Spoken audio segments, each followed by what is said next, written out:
Welcome to the video review of Transformers Beast Wars Fuzors Terragator. First off, Terragator,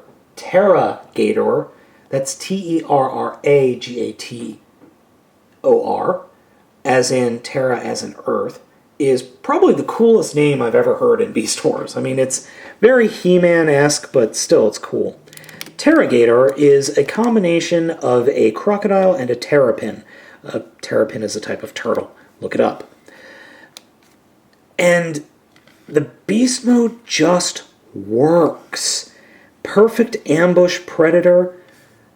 Amazing detail. Yeah, there's robot kibble under there that you can see, but just an amazing amount of detail on this figure, which makes him probably one of my favorite Fuzors, my favorite basics Fuzor next to Quick Strike.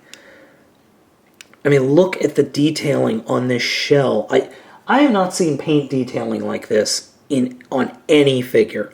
I don't know why Hasbro decided to do the paint detailing on this guy like this, but it is phenomenal.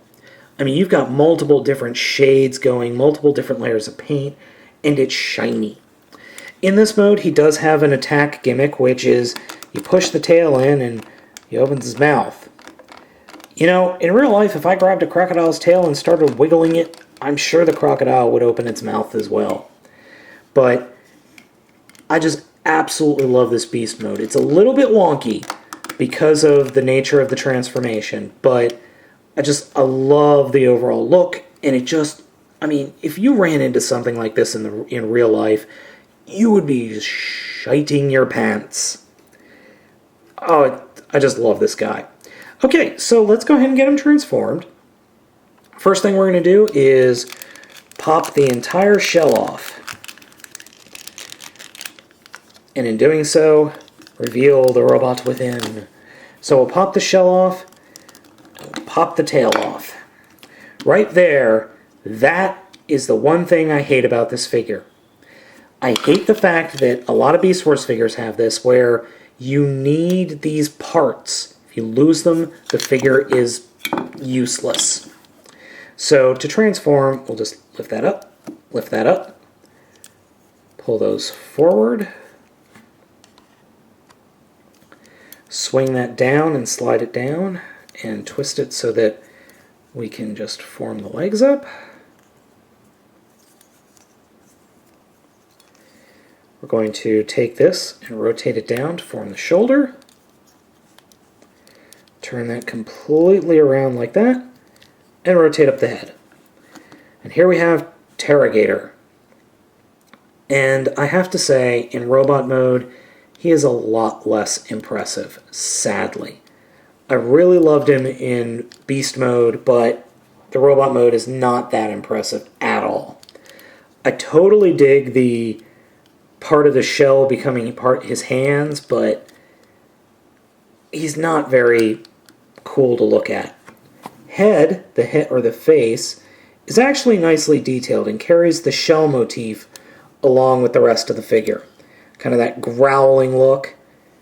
It's not as detailed as some of the other faces I've seen, but it's not bad. Detailing across the rest of the figure isn't that bad, but it's just kind of boring. It's okay, yes, we've seen molded lines before, whoop-de-doo. Giant crocodile head sticking off his right shoulder is pretty darn cool. So he can still do the crocodile thing, which is kind of a dumb gimmick, but still. So let's go ahead and get him armed up. The shell will only fit on this arm, and pegs there, holes there. You can do it either this way, or turn it around like he has in beast mode and cover up his entire arm in the process, thus pretty much eliminating an arm and any posability that side had. For that arm, come under the tail and flip out the twin blaster, and I like to fold the crocodile legs up just because, or you can just kind of turn them around and fold them out of the way. And that plugs right there. And there you have the world's most awkward gun. You're shooting out of the rear end of a crocodile.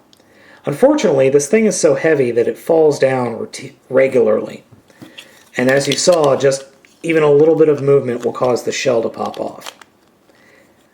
I have to say, I love this figure, but it's got a lot of problems. The beast mode, you can't really do anything with. The robot mode without the accessories is really stupid and useless.